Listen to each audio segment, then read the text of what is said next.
last week, there's been a lot of talk about trans powerlifters in women's powerlifting and how they are going to ruin the sport. And I find that objectionable for a variety of reasons, most of which are predicated upon the idea that my issues are with the fact that the opposition to trans women in women's sports is that women are incapable of competing against men on a level playing ground.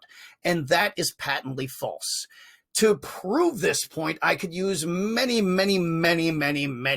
examples from history, or I could point to the modern CrossFit Games or modern American Ninja Warrior. There are many ways in which I could prove this.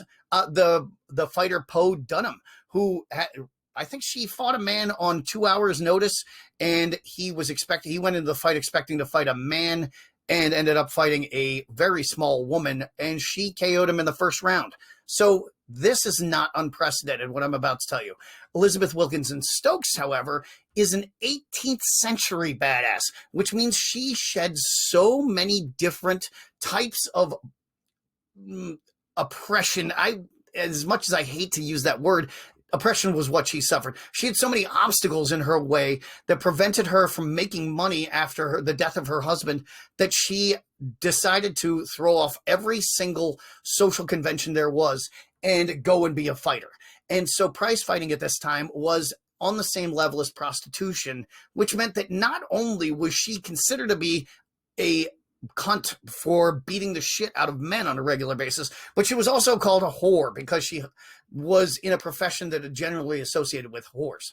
So this woman suffered every kind of abuse that you could possibly imagine, but as with the great Deadwood has explained, you gotta take what life gives you and then give some back. And she did. She fucking did. This woman only fought men coming out of the gate because there were no other women to fight. By the time she got to fight a woman named Hannah Highfield, she was an acknowledged badass, just as any woman athlete throughout history that you read about. If you read a woman's name, if you have her name on your lips, she was a fucking badass. She competed against men.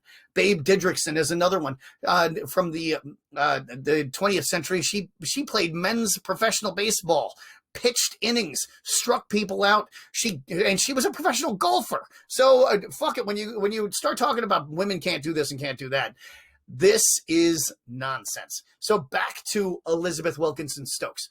This woman started out, we don't know how she started out life because she is basically written out of history by incels, even though she was the most famous fighter of the 18th century.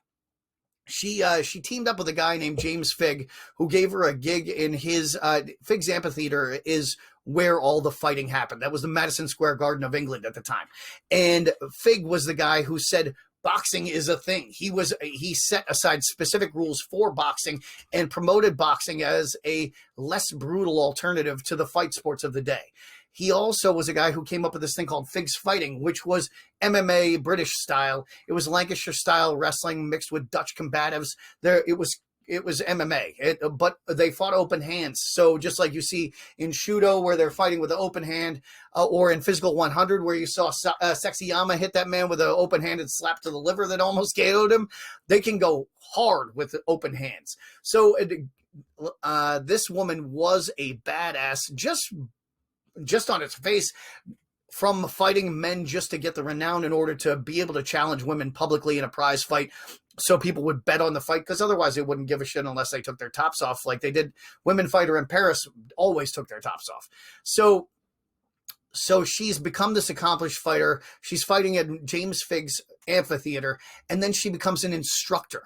In 1 year of training, she went from not knowing how to sword fight to being able to defeat women who were able to defeat all males that they fought in sword fighting. She became the greatest sword fighter and the greatest boxer of the era. This woman could fuck you up in so many different ways. I don't even need to list them. All of the ways. Pop your eye out because eye gouges were a KO at the time. She'd break all your fucking fingers because small joint manipulation was allowed at that time. She would choke you out. She would triangle you. She would break your bones. She would beat your fucking face in. She would kick you in the fucking liver. This woman would do everything but rape you up the ass with a cudgel. And she might do that too because back in those days, These fights consisted of 3 rounds. The first round was sword fighting. What the fuck? Can you imagine a modern MMA fight that started with a sword fight? So they start round 1, they do the sword fight, that goes to the first blood. First blood, whoever draws first blood, whether it's a slash, a stab, whatever, if the person's bleeding, they lost the round. They go on to fists. This is MMA. You can pop an eye out, that's a knockout.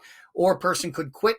They could go down to one knee. These are the ways you can end a fight back in those days, and they were important because they kept people from dying. Now, third round was cudgels, and that's where raping you with a cudgel would come in.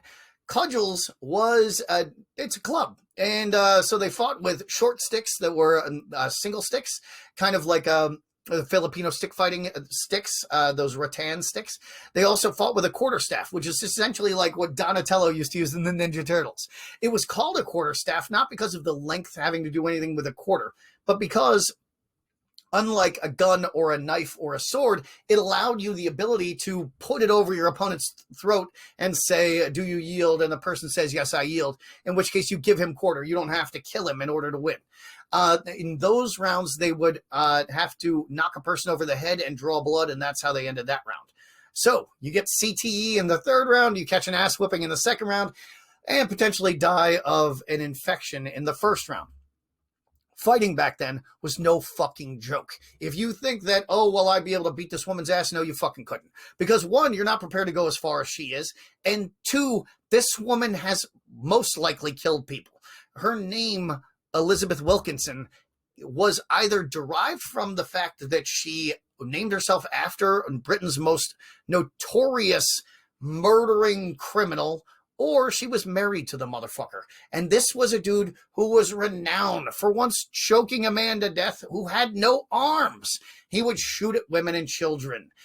He once stabbed a man to death, an old man to death, because he tried to beat the man up and take the man's gun and money, and the man wouldn't give up his gun. So he started stabbing the man in the ass cheeks, and the man wouldn't give it up. So he stabbed him in the back, and he wouldn't give it up. So he stabbed him in the shoulder, and he wouldn't give it up. So finally, he just stabbed 9 inches of his sword into the man, and then he demanded that the man get up and fight. And his friends were like, bro, he's dead. So that's the guy that she was either named after or married to. The theory is that he was hung for that killing that elderly man, and then she moved into fighting because she didn't have any way to support herself. You basically you could become a laundry woman, a whore, or I guess this. So that's what she did.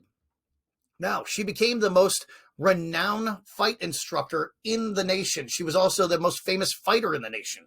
And eventually, people stopped repeating her name over time because as the muscular Christianity movement came up in the 20th century, people stopped writing about women. They really just focused on the men because they thought that Britain was getting too soft and America was getting too soft. So they wanted to write the women out because, oh, all those women are pussies, which is nonsense because this woman would have ripped their lungs out and shown them to them before they died. So the next time you're thinking about besmirching the good name of a woman who wants to compete against a man, a woman, a cow, a moose, or a fucking machine, let her fucking do it. John Henry became famous from competing against a fucking machine. It killed him, but he got famous. They wrote songs about him. There is nothing outside of your fucking reach. And if women like Elizabeth Wilkinson Stokes don't prove that, her last name, by the way, came from the fact she married a man with that last name who was a fight instructor at Fig's school as well and is pictured in that husband and wife fight on the fight bill next to me.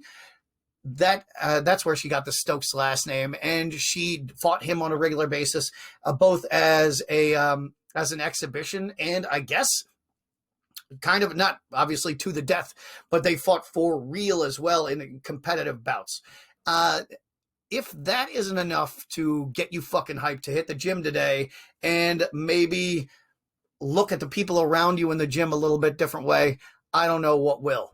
But what you do need to do is stop talking shit about women because they can fucking get it too.